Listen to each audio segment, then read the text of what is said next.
Ah, os games. Quem não gosta de passar horas atropelando idosos na rua ou simplesmente relaxar e contemplar cenários cúbicos super realistas?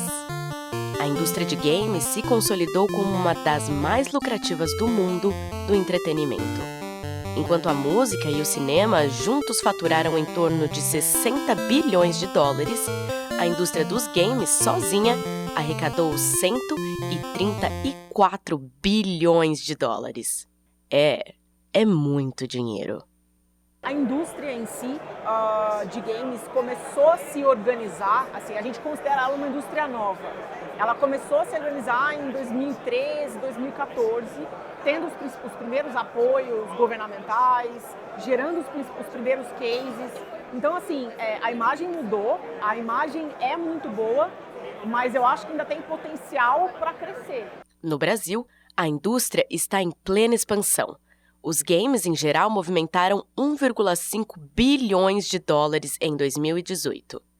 Já somos o principal mercado da América Latina e o 13º no mundo. Promissor, não acham? Mas essa história nem sempre foi assim. Depois do jantar, a gente vai parar todo mundo para assistir um filme, um DVD. Eu comprei um DVD pirata, paguei baratinho. Papai é esperto, né, filha? DVD pirata, pai? Você não vê que você tá ajudando o crime? Amanhã vão vender droga na minha escola por causa desse DVD. O dinheiro que circula na pirataria é o mesmo que circula no crime organizado. DVD pirata é crime. Filme em DVD só original. Até a última década, o setor era dominado pela pirataria, contrabando de outros países, mercados ambulantes, reproduções desenfreadas e até mesmo sob proteção de leis nacionais. Bom, no aspecto dos jogos, o que aconteceu foi uma coisa que ao mesmo tempo foi positiva e ao mesmo tempo é questionável, mas foi através da pirataria. Porque antigamente era muito mais raro, muito mais difícil você ter um dinheiro para você comprar um jogo, e foi nessa época que a pirataria ela cresceu muito. A pirataria dominou o tão grandioso mercado de games no Brasil. Mas e se eu dissesse que isso foi bom? Sim, isso mesmo.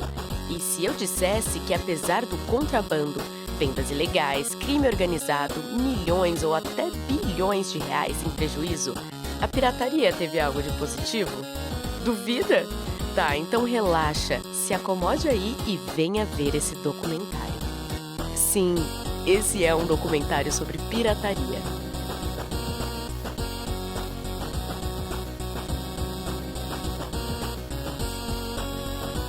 Para compreender como o Brasil se tornou uma potência no mercado de games, precisamos falar desde o seu começo.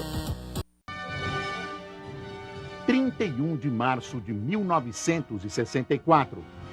As Forças Armadas tomam o poder no Brasil, derrubam o presidente João Goulart e iniciam um novo ciclo político no Brasil. A ditadura, né, na década de 77, exatamente foi o ano onde foi a entrada dos videogames aqui no Brasil. Bom, o contexto do Brasil naquela época era muito conturbado, né? A economia estava nos piores dos momentos, dificuldade de trazer empresas para que internacionais que pudessem trazer e produzirem produtos aqui internamente. Então, existia uma grande valorização do produto nacional. Quem tinha a facilidade de conhecer uma aeromoça, um comissário de bordo, alguém que trabalhasse assim com viagem, tinha essa oportunidade de pedir a essa pessoa que a pessoa trouxesse para ela um Atari importado, um Odyssey, um Pong, algum desses equipamentos que era trazido então por essas pessoas e era disseminado aqui no Brasil, era utilizado nas casas das poucas pessoas que tinham condições financeiras para adquirir um equipamento desses. E quem tinha a chance de experimentar isso na época, de forma absolutamente inédita, era como se um disco voador tivesse pousado na sala da casa da gente, né? Todo mundo queria ver, o vizinho queria olhar o que era esse tal do videogame, né? Pela primeira vez se controlar algum objeto na tela. Algumas empresas, né, vendo que isso estava se tornando uma febre, começou a produzir. Então produzia os próprios consoles, que acabava acontecendo assim, eles produziam, pegavam o console original, faziam uma grande cópia né? Não tão perfeita, mas produziam, e vendia-se aqui no Brasil a um preço acessível. As leis específicas de proteção de software ainda não estavam tão bem desenvolvidas, né? Elas foram justamente se desenvolver nessa década de 80. Então, vamos dizer que os mecanismos, né, de proteção eles eram meio tênues, né? Até você poderia alegar uma proteção, mas isso não era muito claro. Na época, o governo aprovou uma medida protecionista conhecida como reserva de mercado. Restrita a produtos eletrônicos e de informática, a política impedia ou dificultava a importação de produtos eletrônicos e estimulava a produção nacional. E foi assim que chegou os videogames corsários. Agora, uma breve aula de história. Corsários eram grupos navegantes que tinham autorização do monarca para saquear navios mercadores de países rivais, ou seja, eram piratas que tinham autorização do governo para roubar. Quer dizer que o governo permitia que roubassem videogames de outros países? Não, quer dizer que com a Política Nacional de Informática, as empresas nacionais tinham autorização de fabricarem as suas próprias versões de games já existentes. A reserva de mercado é uma política que foi instituída para que se fortalecesse a indústria nacional de eletrônicos, de informática na época. É uma lei é uma política que depois virou lei, né, que era voltada para a informática. Então não se podia, empresas de fora não podiam entrar aqui no Brasil, né, tinha que haver, os sócios majoritários tinham que ser todos brasileiros, não se podia importar componentes facilmente ou equipamentos como se pode hoje. É bacana também salientar que essa lei, ela continua vigente, ela já passou por várias transformações, mas naquela época favoreceu e muitos jovens a montarem seu próprio negócio, a criarem um mercado ali só com jogos que eram pirateados. Você senta no eBay, claro, na época não existia eBay nem internet, e simplesmente trazia. Na época não podia, não era permitido importar componente ou importar equipamento. Quando havia necessidade de importar, tinha que se preencher uma série de formulários e pré-requisitos, né, pela CACEX, era uma agência que controlava isso. Isso para que as empresas nacionais, que os técnicos, os engenheiros, aprendessem, né, se desenvolvessem, e pudessem criar soluções aqui no Brasil, genuinamente brasileiras, né, para que se despertasse mesmo o interesse e a vontade em aprender. Só que na prática, o que aconteceu? Isso se desvirtuou, porque eram trazidos equipamentos de fora, esses equipamentos eram analisados, era feita a chamada engenharia reversa, né, aprendia-se a fazer como ele era feito, fazia-se uma cópia, e adaptava-se essa cópia para a realidade brasileira. Então mudava a cor do gabinete, o nome do equipamento, uma mensagem, por exemplo, que aparecia na tela, e aí lançavam esse equipamento aqui no Brasil e não pagavam um tostão de royalties sequer para as empresas de fora. De maneira muito genérica, né, essa lei, né, da década de 80, ela visava o desenvolvimento da indústria nacional. Eu conheço muitas pessoas que entraram no mundo da tecnologia justamente porque copiavam fitas, porque mexiam lá destravava videogames, né, muitas vezes.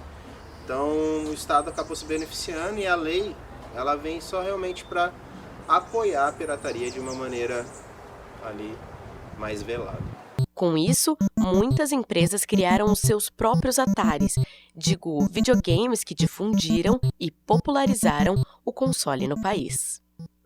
Bom, passado esse momento de introdução do videogame no Brasil, ocorreu um outro fator. A Atari já estava se tornando a maior empresa na produção de videojogos. Devido a essas políticas nacionais de protecionismo, né, como a reserva de mercado, nós tivemos diversos fabricantes nacionais que empregaram essa ideia de nacionalizar os aparelhos, né, e produziram os chamados clones.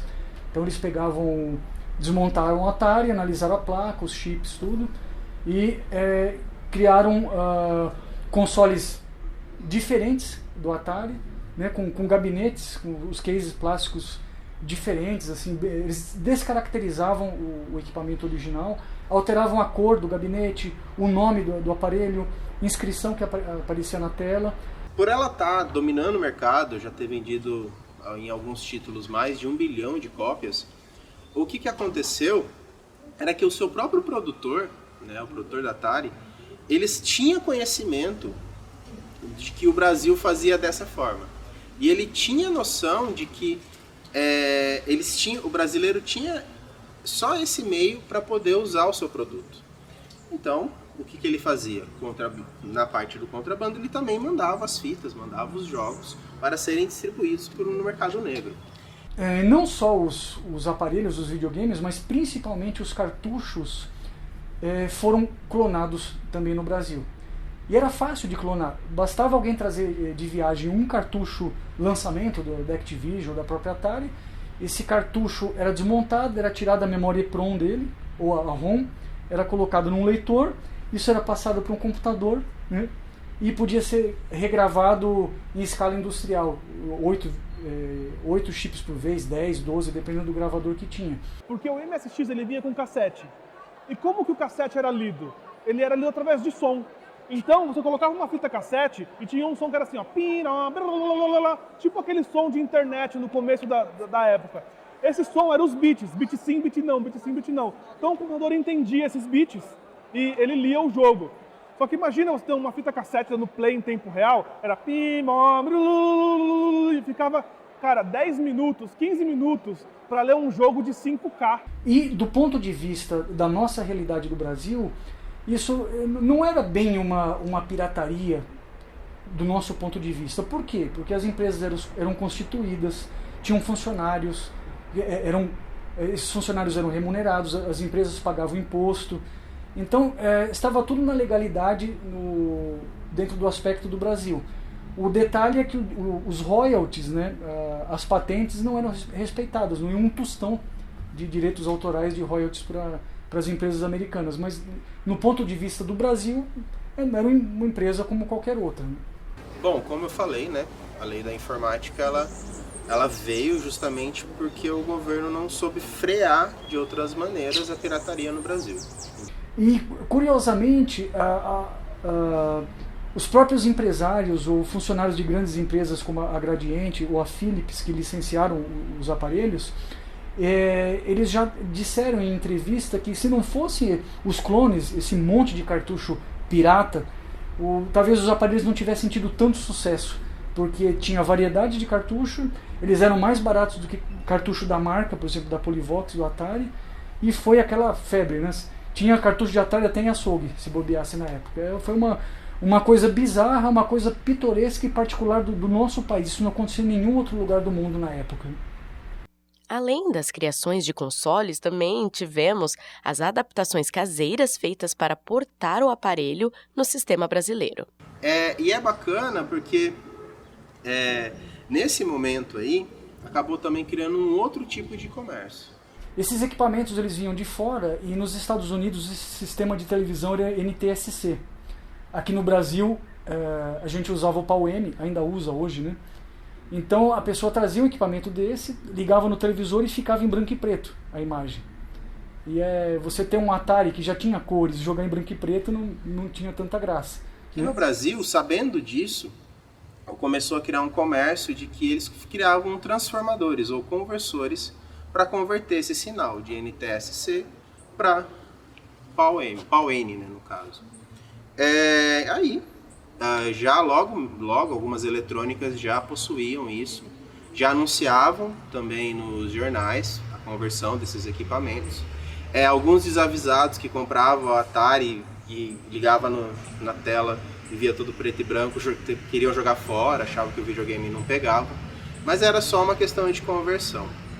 Bem, a outra coisa interessante é que nesse fator todo, a Atari começou a investir mais ainda nesse comércio e o Brasil começou, de uma maneira paralela, a ganhar muito mais com isso. Isso vai refletir bastante depois de alguns anos, na qual vai se criar a empresa que vai copiar a Atari e vai ser de cópia nacional, e aí ela vai proliferar essa questão da parte dos jogos no Brasil de uma maneira bastante palpável, assim. Para se ter ideia, a medida deu tão certo que no mesmo período, os Estados Unidos viviam uma séria crise de games, enquanto aqui no Brasil era só uma marolinha. De fato, a crise de 83 quase decretou o fim da indústria. Os videogames realmente estiveram perto de acabar, né? Os jovens, os mais jovens, eles não têm noção de que tudo isso que a gente tem hoje, PlayStation 4, PlayStation 5, Xbox, eles poderiam não existir, né? Esteve muito perto dos videogames findarem, né? Acabarem para sempre. Em 1983, nos Estados Unidos, aconteceu um fenômeno conhecido como crash dos videogames. Foi a chamada quebra da indústria. A Atari estava bombando. Ela estava criando versões, mais versões dos seus jogos. Mas imagina que por a tecnologia, 8 anos sem nenhuma inovação no seu layout estrutural de console, sem nenhuma inovação no seu esquema de trabalho, acarretou que eles tiveram más condutas aí, né? Más condutas não no sentido ilegal, mas más condutas administrativas, que ocasionaram uma concorrência que eles não tiveram como se dar conta. Por quê? Porque várias empresas, querendo abocanhar essa fatia lucrativa da novidade, videogame, acabaram produzindo os outros dispositivos, criando jogos, e aí os jogos começaram a ter um pequeno declínio, né? Os jogos digitais já começaram a ter a primeira crise, teoricamente.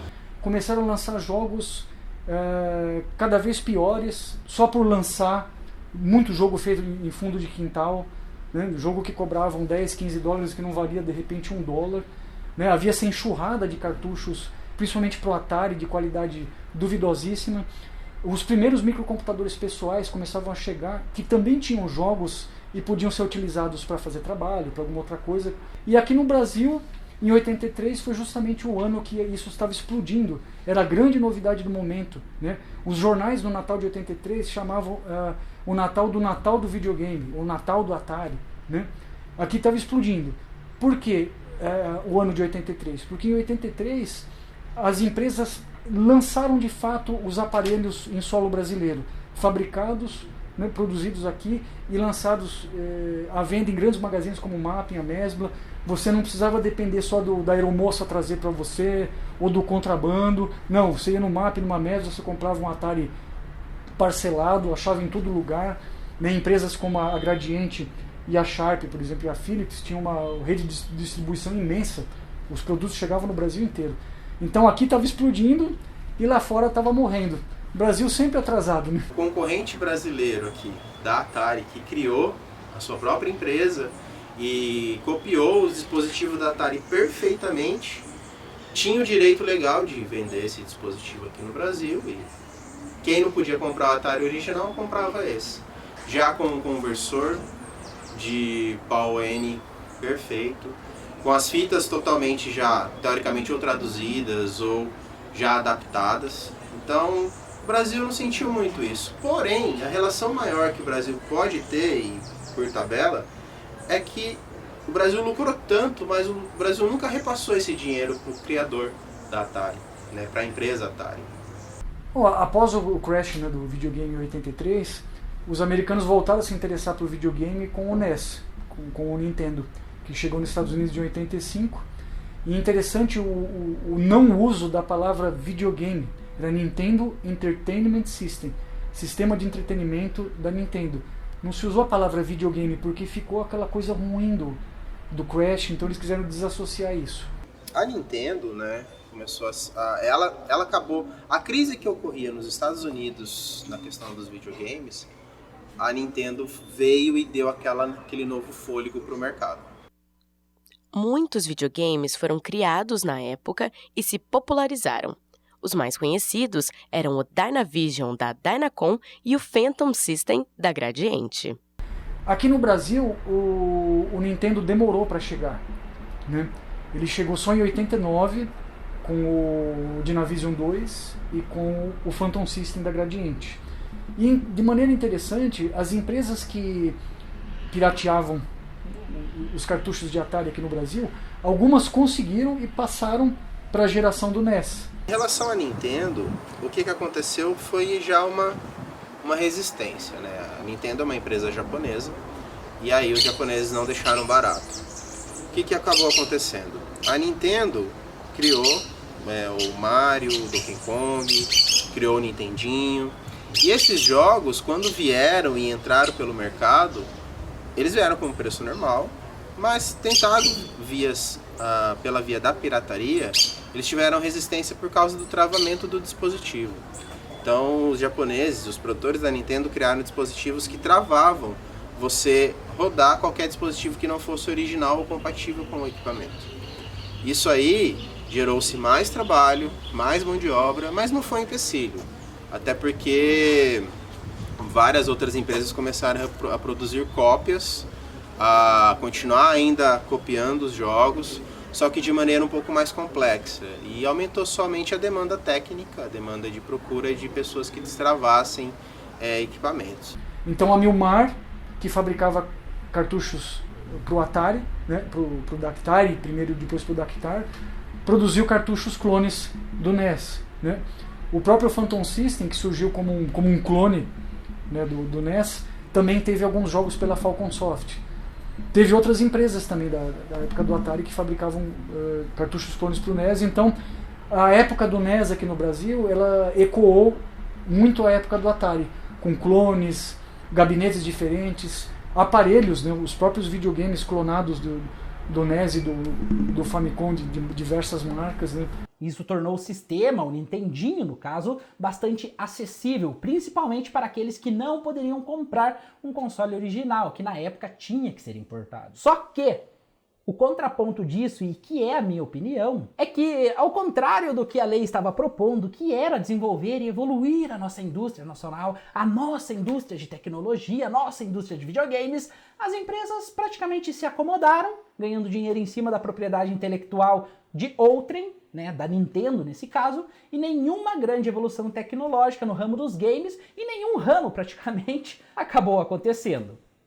Eventualmente, as empresas lançaram seus produtos oficialmente aqui no Brasil, como foi o caso da Sega através da Tectoy.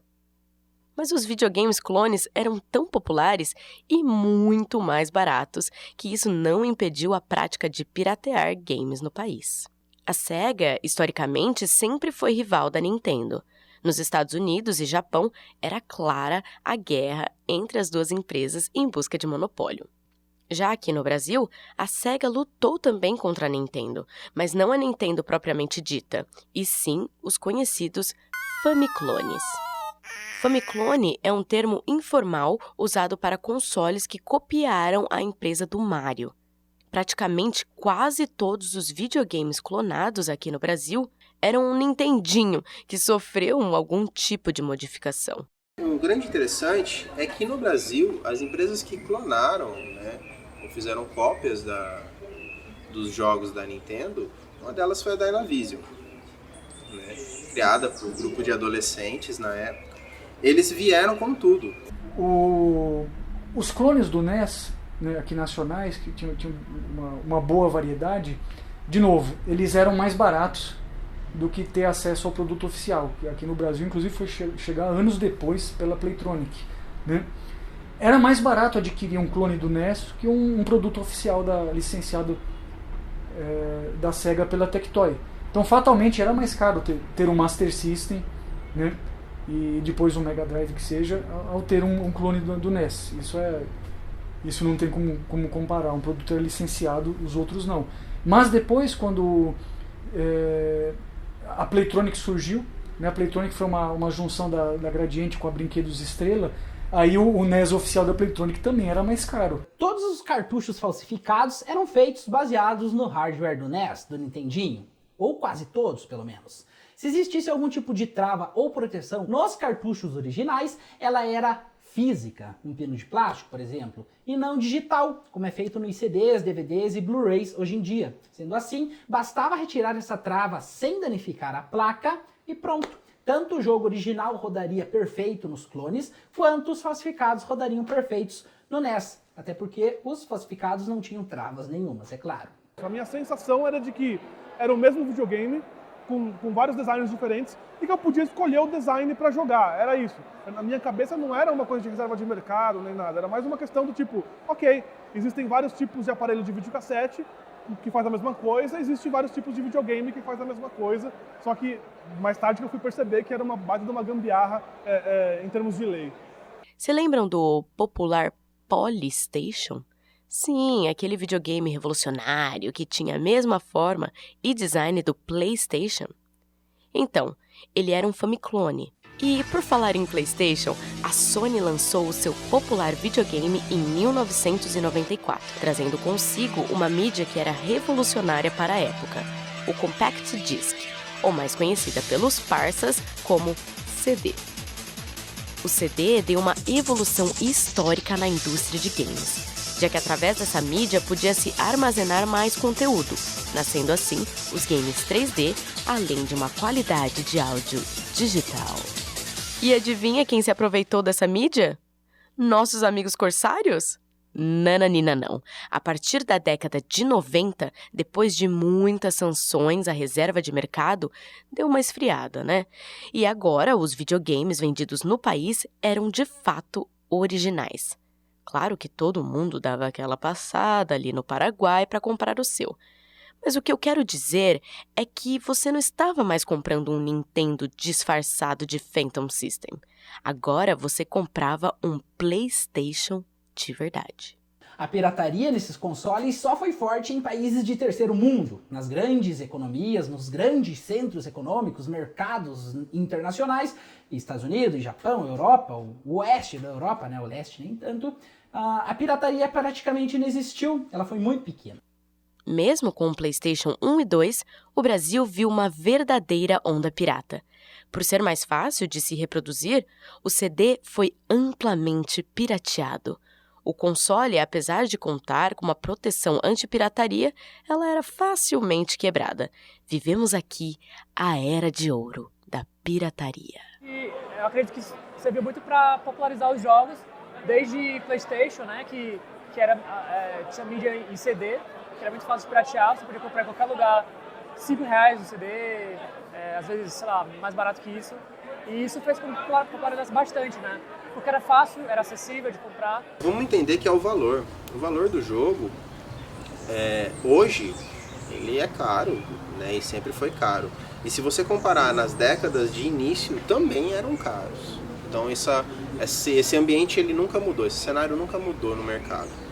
E o suporte só veio a facilitar, porque se você tinha a venda de dispositivos virgens e você poderia copiar de um dispositivo original, então a pirataria ela estava sendo acessível ainda, ela tinha acesso. Não tinha acesso, né, o acesso mesmo financeiro, não tinha o dinheiro para poder comprar um console que já era caro na época e mais jogos, e ainda mais uma grande quantidade de jogos, né? Não teria acesso a muitos jogos. E como a gente tinha até mesmo dificuldade de mídia, assim, às vezes não sabia quais eram os jogos bons e os ruins, fazer com que as pessoas ficassem com mais medo de comprar um jogo e às vezes não ser um jogo legal. Agora, onde ela existiu e foi forte, é claro que o fato da mídia CD ser muito mais barata para se produzir e bem menos complexa do que as mídias dos consoles anteriores, né, das gerações anteriores, contribuiu muito para que a pirataria tomasse as proporções que tomou. Se por um lado os cartuchos eram caros e necessitavam de muito mais material, os CDs e DVDs poderiam ser comprados por R$1, né, esses CDs e DVDs virgens. É só você ir lá, dar R$1 na banca do seu Zé e você consegue. Vale ressaltar também que a Sony só entrou oficialmente no mercado nacional, aqui no Brasil, em 2009. Então, na quinta e sexta geração de consoles, PlayStation 1 e PlayStation 2, os piratas, os falsificadores estavam com a faca e o queijo na mão. Quem nunca foi na feira e comprou 3 CDs de jogos por R$10? Isso era completamente mais barato do que os R$300 que eram vendidos em lojas oficiais. Ai, a Sony.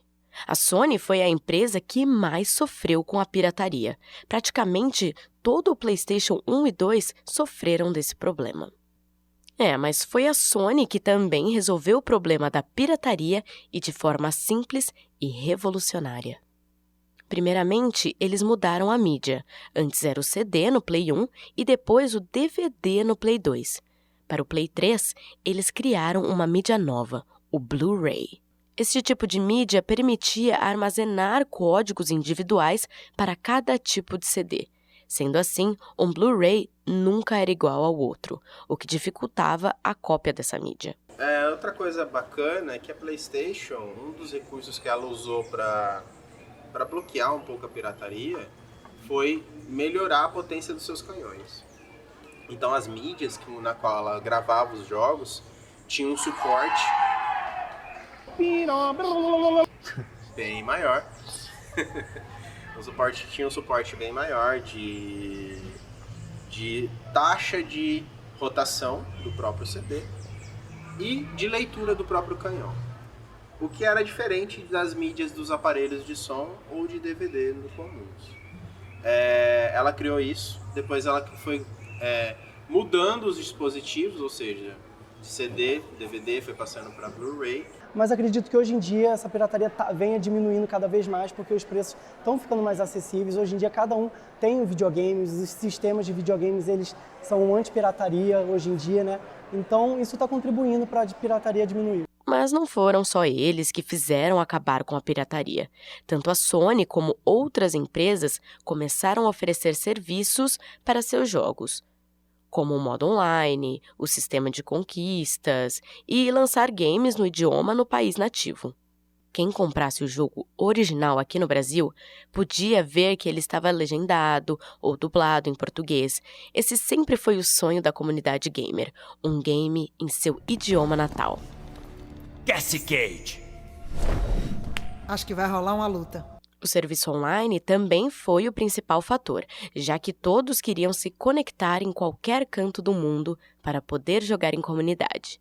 E esse serviço não é disponível em jogos piratas. O modo que já era febre nos PCs demorou para atingir o seu potencial nos consoles. Mas depois que atingiu, foi um grande sucesso, é um grande sucesso até hoje, né? E para você jogar online, a única forma é ter uma versão original do game. E isso, claro, estimula muito a compra dos jogos originais, afinal, ninguém quer ficar de fora da onda do momento. Sabe aquela história de matar dois coelhos com uma cajadada só? Então, a popularização do sistema online do PlayStation, a PSN, não apenas combateu de forma eficaz a pirataria, como também segurou e alavancou a popularidade da sua linha de consoles.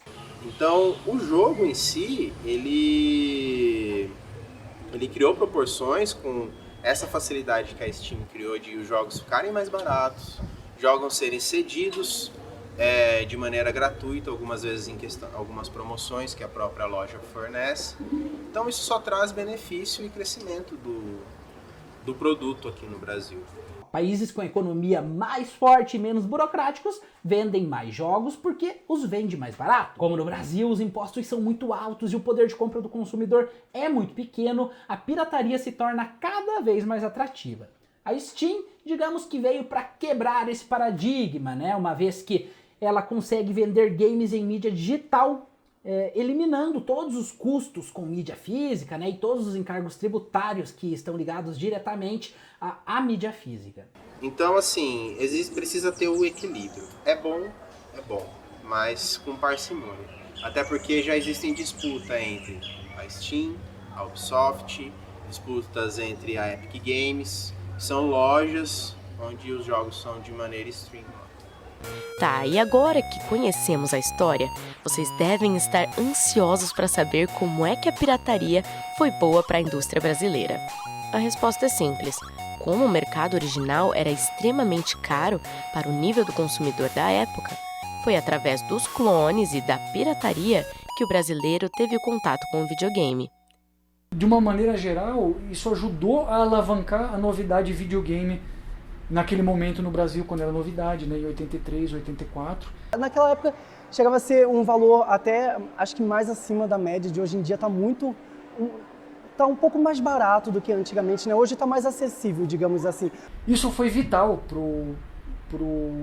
para a aceitação e para a popularidade do videogame em nosso país, principalmente lá no comecinho, no início dos anos 80, porque esse processo trouxe a possibilidade, né, de nós termos na praça aqui no mercado vários fabricantes, vários cartuchos, vários produtos com preços mais acessíveis para quem não tinha condição de ter o produto oficial, o produto original.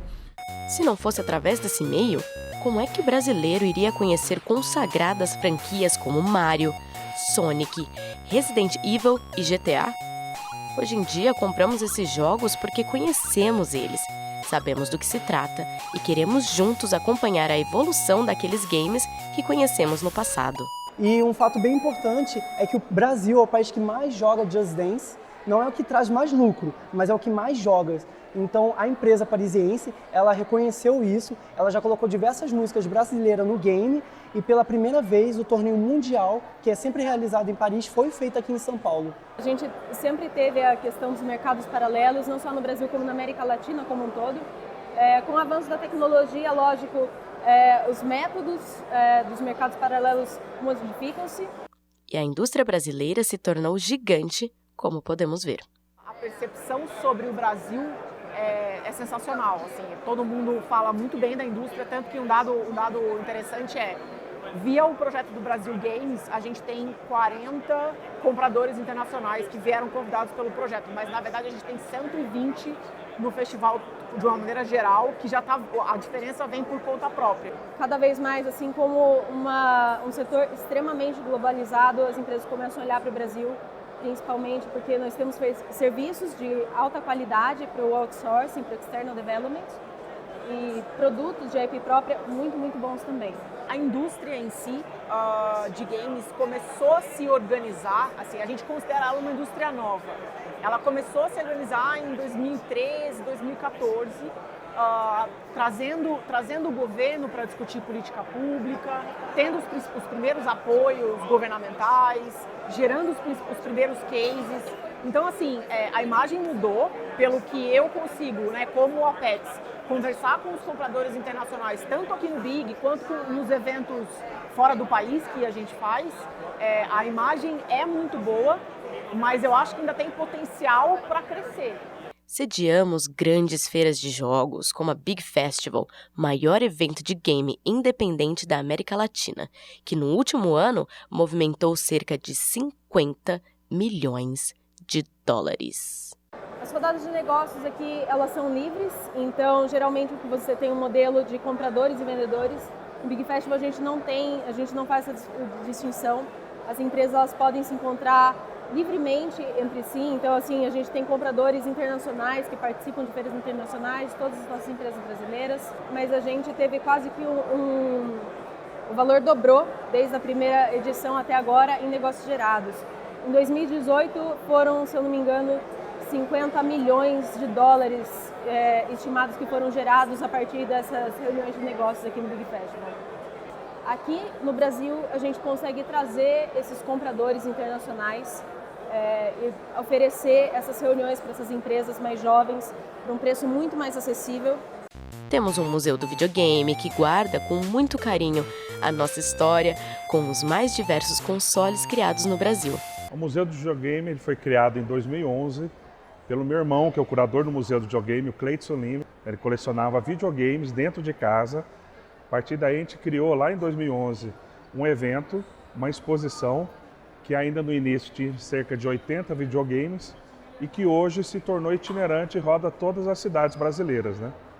Então, nós, a partir de 2015, depois de a gente receber o prêmio do Museu Mais Criativo do Ano, do Ministério da Cultura, nós fomos para Paris representar o Brasil, levando o Museu do Videogame, e a partir daí a mídia começou a ter um foco maior em cima do Museu de Videogame e os shoppings, feiras e exposições começaram a contratar o Museu de Videogame, que é uma exposição que hoje tem mais de 350 consoles e é totalmente gratuita. E podemos ver que os pais, que foram crianças naquela época, levam suas crianças para conhecer um pouquinho dessa história e passar o seu legado adiante. Então, quando eu digo que a pirataria foi importante para o país, significa que foi através dela que criamos a cultura de jogos. Então foi importante na época do NES também, né? Os produtos clones piratas eles sedimentaram o mercado, né? E eles democratizaram, vamos dizer assim, o videogame para que mais pessoas, não só crianças de famílias abastadas, pudessem ter aquela novidade. Então sim, os aparelhos foram vitais, não sou só eu que estou falando isso, pessoas da indústria da época já comentaram que sim, os clones, os piratas foram muito importantes, foram vitais aqui para o videogame aqui no Brasil. Né? Todos nós somos reflexo daquele passado. Queremos acompanhar as atuais gerações e o mercado nacional está sedenta de novidades. Somos grandes e muitíssimo obrigado por assistir a esse vídeo. O que mais, Silvio? O que você quer que fale mais?